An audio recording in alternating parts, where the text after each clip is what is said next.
que tenim el Joan, farem un canvi de torns i seguirem amb una cosa. Aprendre a emprendre és aprendre a competir. L'aprenentatge formal i l'aprenentatge en el joc són complementaris. A veure, us explico de bon vinc i després us explico un dels productes que hem tret per contestar aquestes preguntes, perquè si no em serà una mica difícil exposar-ho.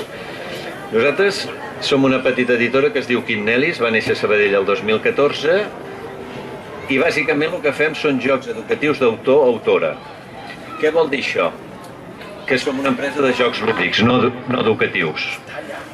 Que és molt diferent, és a dir, una cosa és un joc lúdic i una altra cosa és un joc educatiu. No vol dir que nosaltres no aprofitem, no han de ser avorrits els nostres jocs, però la primera condició que necessitem els nostres jocs sigui que siguin educatius. Per això necessitem autors i autores que aportin quelcom més que una mecànica de joc. S'ha de diferenciar la mecànica de joc del contingut del joc. En aquest sentit, nosaltres vam començar fent jocs de lectoescriptura, perquè veiem que les noves generacions, a diferència dels que tenim 50 anys, tenen un nivell de comprensió lectora una mica més baix, i amb aquí vam començar a treure jocs que van tenir un cert ressò, un cert retorn des del mercat. Per exemple, el primer que vam fer el vam fer en llengua catalana, i aquest joc va ser número de ventes a Amazon el juliol del 2014, competint en 400 jocs en llengua castellana. Clar, tot Espanya té un cert mèrit haver fet això, no? Es va rebre el president de la Generalitat, bueno, va ser tot un enrenou, i a partir d'aquí vam descobrir com podíem fer jocs que tinguessin èxit i aplicació pedagògica pels docents. També és cert que els jocs educatius no substitueixen ni a professors ni a família. Nosaltres només som una eina, com ho pot ser un tornavís per un mecànic. És a dir, nosaltres donem una eina perquè el professor, el docent, la mestra o la família, aquests dos grans educadors i formadors de la canalla, tinguin més eines que no tenen poder en aquests moments. I per què no les tenen? No les tenen perquè van sorgint noves competències. I entrant en matèria amb el que em preguntes, fa 2 o 3 anys, no recordo exactament, van sortir competències a primària i secundària en temes d'emprenedoria. Nosaltres, que som una terra, això dit pel Departament de Cultura, no ho dic jo, de cultura emprenedora, és a dir, som ciutadans que pertanyem a una terra de cultura emprenedora, la cultura emprenedora s'està oblidant. I què és l'emprenedoria? No és muntar una empresa com podem fer alguns i tirar endavant. L'emprenedoria és una manera d'aprendre's la part professional de la vida. És a dir, jo puc ser emprenedor i treballar a l'Ajuntament i tirar endavant unes iniciatives, o puc ser emprenedor al Parc Taulí i tirar unes iniciatives endavant. És una manera d'actuar professionalment. I això se n'han donat compte que no estava prou potenciat. Se n'han donat compte aquí i a la Comissió Europea. Llavors, vist el panorama, des de Quinnelis vam analitzar tots els jocs que hi havia a nivell mundial, principalment als Estats Units, on es produeixen més jocs culturals o educatius. Estats Units, Austràlia, Japó i principalment Alemanya, i vam veure que tots els jocs d'economia que hi havia en aquell moment eren jocs que es dedicaven o bé al cooperativisme, que està molt bé el cooperativisme, però que no t'ensenyen a gestionar una empresa degudament, o no t'ensenyen els nous valors, que ara els mencionaré, de la nova economia, del que anomenen l'economia neta. I després, els altres blocs de jocs, que tots els assistents penso que hi hem jugat, eren jocs d'especulació, sigui especulació immobiliària o sigui especulació bursàtil. També era cert que tots els jocs i tots els tallers que es feien amb un cert prestigi eren nord-americans i eren dirigits a directius d'empreses o adults, o persones o universitaris en aquest cas. Llavors, amb el campus de Sabadell, nosaltres produïm tots els nostres productes a Sabadell, els imprimim a Sabadell a través de les impremtes i de la indústria que encara hi ha, potser no és la més avançada, però diríem que té un petit grau d'obsolescència, però suficient per crear els jocs que veureu per aquí. Utilitzem tots els recursos que tenim a nivell, per exemple, de lingüistes, psicòlegs, educadors, i els fem servir des de Sabadell. Per què? Perquè ja els tenim, i t'ho explicaré també el per què.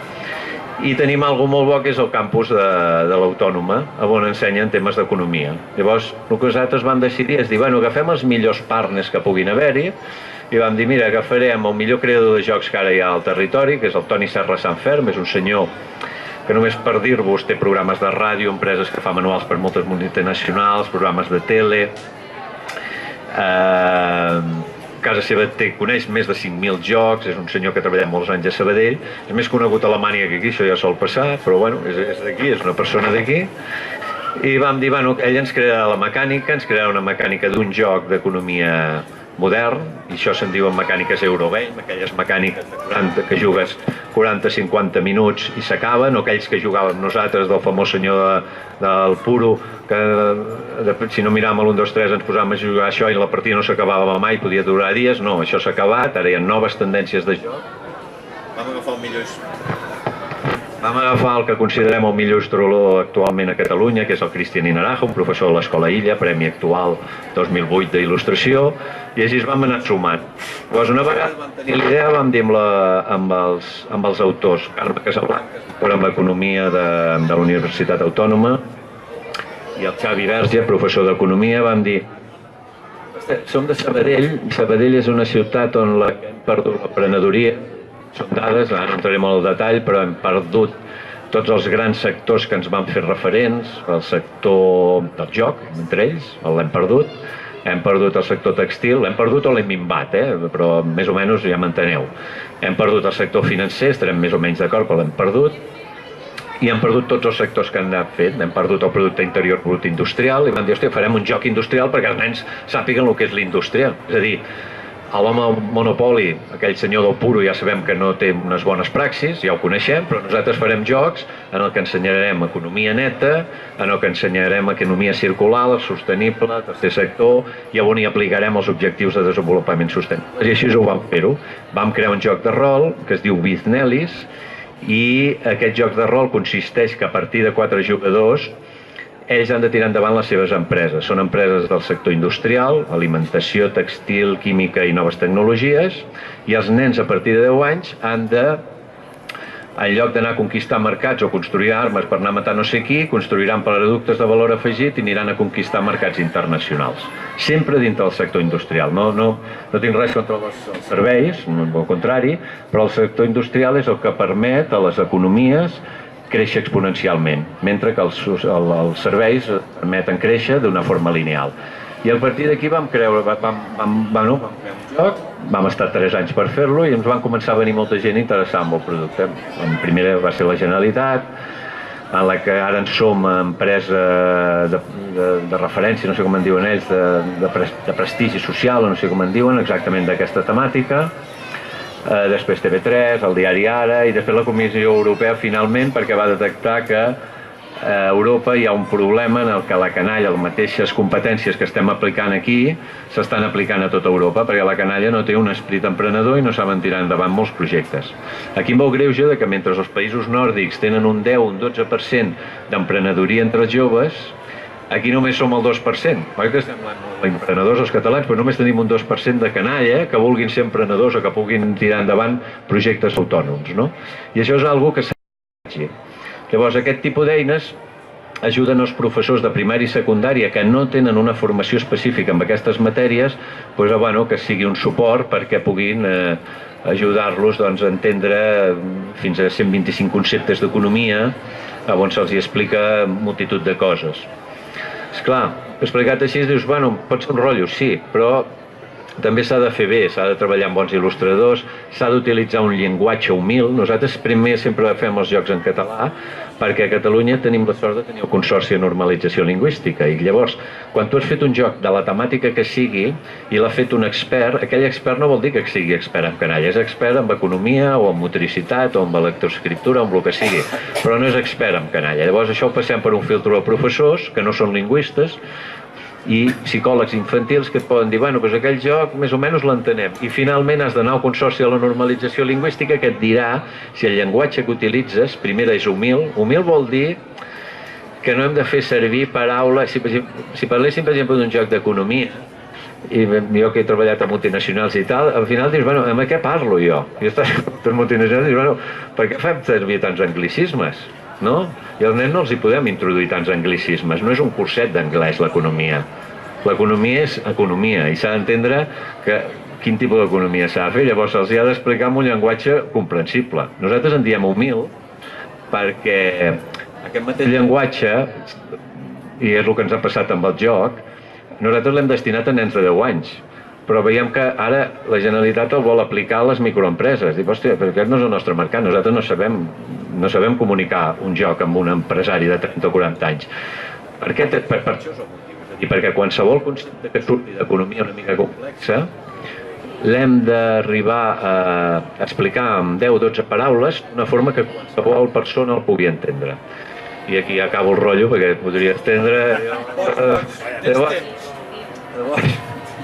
El tema que em comentaves, doncs bueno, home, aquest joc ara ja no només s'està jugant a canalla, l'altre dia ho van presentar a Olot, allà al Turín, amb 150 nens a la televisió i tal, que ens va fer una mica de pànic, perquè és un joc de rol i requereix una mica d'aprenentatge, però vam veure que la canalla disfrutava molt.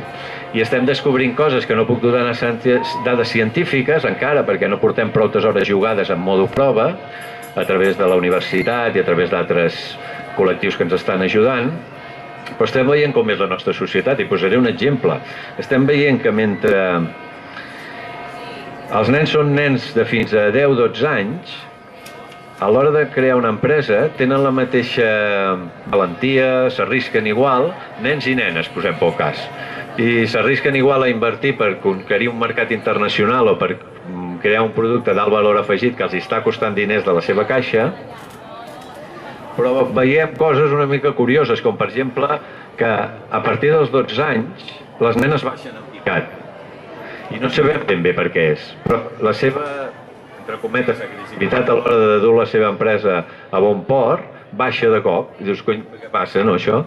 I estem detectant també altres coses, és a dir, això ja ho sabem tots, i ara no puc donar una dada científica perquè no et portem prou hores per demostrar-ho, però veiem que mentre una persona un nen que estigui visquent en una llar benestant, on tingui recursos suficients per tirar endavant, tingui professors d'anglès o tingui viatges als Estats Units, o etc. Nosaltres provem els jocs a tot tipus d'escoles.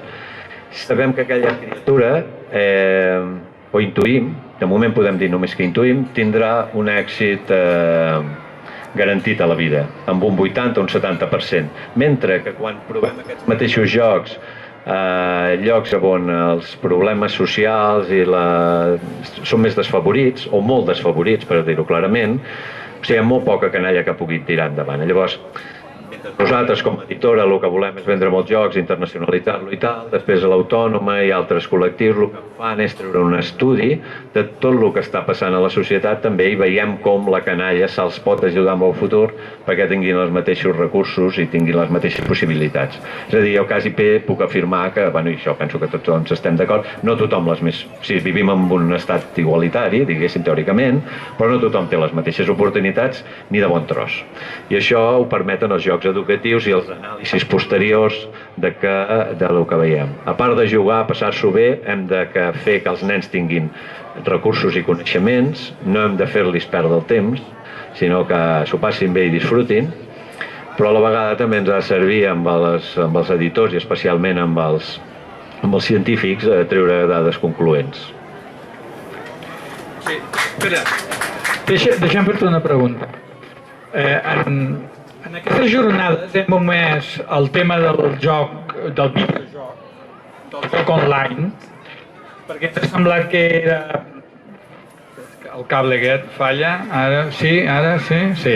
Ens ha semblat que era motiu d'una altra fira, però ja que expliques això, és un enemic per aquest tipus de joc? Jo no ho penso, això. Nosaltres, de fet, com a editora, pensem que els recursos pedagògics que t'ofereix o format paper o format digital són diferents. És a dir, per exemple, el primer joc que vam treure, que comentàvem que vam ser número 1 de ventes a Amazon, l'entreguem en paper i en app. Per què? Perquè el paper, i això està estudiat, no sé explicar-ho bé perquè jo no soc pedagog, jo només soc l'editor, però el paper, quan el nen està escrivint amb un paper, el seu cervell està actuant d'una manera molt diferent com quan està jugant amb el joc en format digital. És a dir, se li estan activant a partir de l'escriptura manual uns recursos que no ho fa quan està amb l'app. Ara bé, La tecnologia és dolenta? No, tot el contrari. Per mi em sembla molt bé, són complementaris. Mentre un joc en paper et cobreix unes expectatives i unes funcions, el joc en l'app et dona unes altres funcions. Si jo jugo amb el joc en paper, quin avantatge tinc? Les mares i els pares em diran, ostres, és un merder, però totes les fitxes quedaran repartides per tota la casa, i el nen anirà per tota la casa agafant aquell joc de leptoescriptura i llegirà, i farà una comprensió lectora. És un joc perquè s'ho passin bé, i les frases a vegades són veritat i a vegades mentides, i a vegades, per exemple, diu, la iaia viu a la nevera. Home, el nen de 5 anys, si arriba a aquesta comprensió lectora, hem cobert amb el 80% la comprensió lectora. Però després el nen riu, perquè algunes iaies sí que hi viuen i algunes no. Això depèn de cada iaia, no? Però aquí el nen haurà aconseguit escriure, haurà aconseguit una comprensió lectora amb el paper i tal. Ara, la versió digital del mateix joc és molt més rica, perquè té 7 idiomes, i podrà el nen jugar després en italià, en castellà, en català, etc. És a dir, lo de la tecnologia, imagino que deu ser com els llibres, depèn del contingut. Si tu al contingut hi poses violència, o hi poses aquells continguts, o hi poses especulació, per entrar en matèria amb els jocs, si tu hi poses especulació en lloc d'economia neta, o hi poses violència en lloc de col·laboració, doncs home, esclar, jo crec que les plataformes totes són educatives o no en base a l'ús que en facis. Bueno, canviem de terç, doncs. A veure, com està el sector de la joguina al país en quant a producció, distribució i comercialització? Això és una opinió, això no són dades científiques, aquesta és la meva opinió. Jo penso que a Catalunya tenim igual que a València, tenim una gran indústria i tenim grans productors, és de sempre. Aquí a Sabadell mateix, bueno, ja coneixeu altres exemples que hi ha hagut a la història en les que han donat molta feina aquí. Tenim grans creadors, tenim aquí a Sabadell, que haig d'explicar, tenim escoles d'il·lustració i tenim molta iniciativa. Tenim fires, com què deu valer formar a tots els professors de primària i secundària aproximadament 4.000 escoles.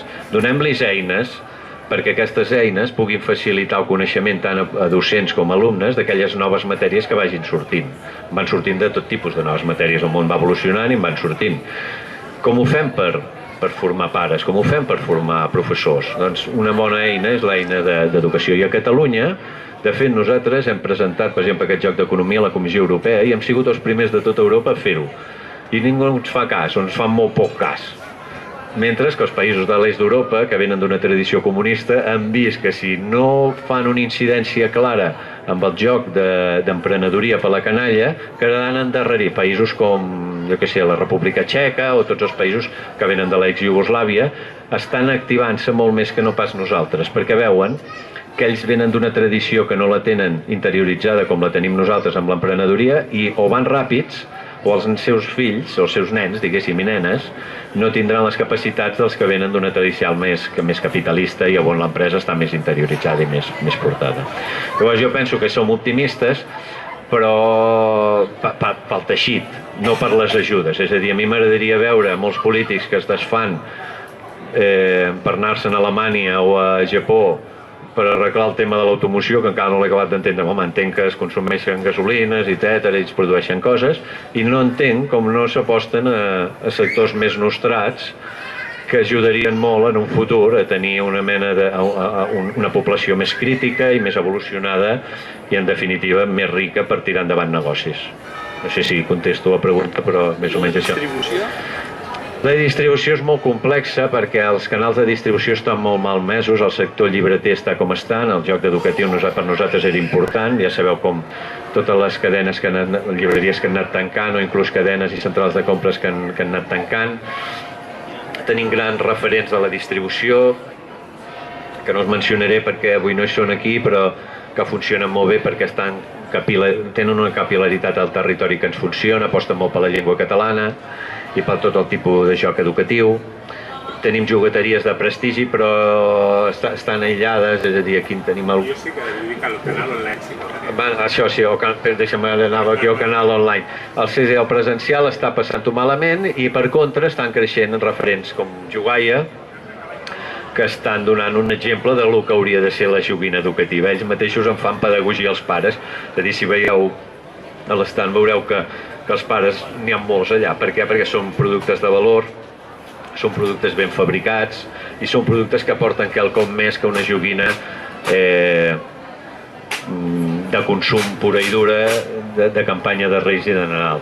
Jo, si em permets, també vull explicar un exemple que no té res a veure amb el que m'has preguntat, però que penso que funciona molt bé. A mi m'anava, jo tinc molts fills, i llavors moltes vegades era un joc que no val res, és a dir, és gratuït, i el recomano, i ja dic que tampoc té una base científica, però a mi m'ha funcionat molt bé. Quan els meus fills tenien 5 o 6 anys, ja dic que en tinc molts, i llavors jo els posava a mirar anuncis, en tinc 3, són molts avui dia, em costa molt, els posava a davant de mirar anuncis de tele. Diu, ostres, tu posaves a mirar anuncis de tele? Sí, es posava a mirar anuncis de teles amb 5 o 6 anys, no? I llavors l'exercici consistia en que esbrinessin quina era, diguéssim, la veritat i la mentida d'aquell anunci. És a dir, anunciaven una nina i llavors jo els deia, on està la veritat i la mentida? A l'atrezzo que hi havia, si hi havia molt d'allò, si hi havia molt paisatge, molt atrezzo, molt background, per entendre'ns, segurament no funcionava, no? O no seria una joguina de qualitat. I és quasi bé matemàtic, és a dir, quan tu veus molt atrezzo, la joguina té poc valor. Quan tu veus poc atrezzo, la joguina té molt valor. I els nens ho entenien, i la veritat que passàvem hores i ens ho passàvem molt bé mirant anuncis. Passant anuncis. I, bueno, a vegades ara en aquestes èpoques, ara que en posaran tants, és un bon exercici. Ara, jo recomanaria aquestes noves tendències que hi ha, on no només t'expliquen què és un joc educatiu, sinó també els beneficis psicoeducatius, t'expliquen una sèrie de conceptes que el propi portal ja fa de gran prescriptor de les avantatges d'aquests jocs. I Jugaien és un exemple claríssim. De fet, ens distribueixen tots els nostres jocs online. Som l'únic distribuïdor que tenim online dels nostres jocs. Molt bé, moltes gràcies, Joan. Anem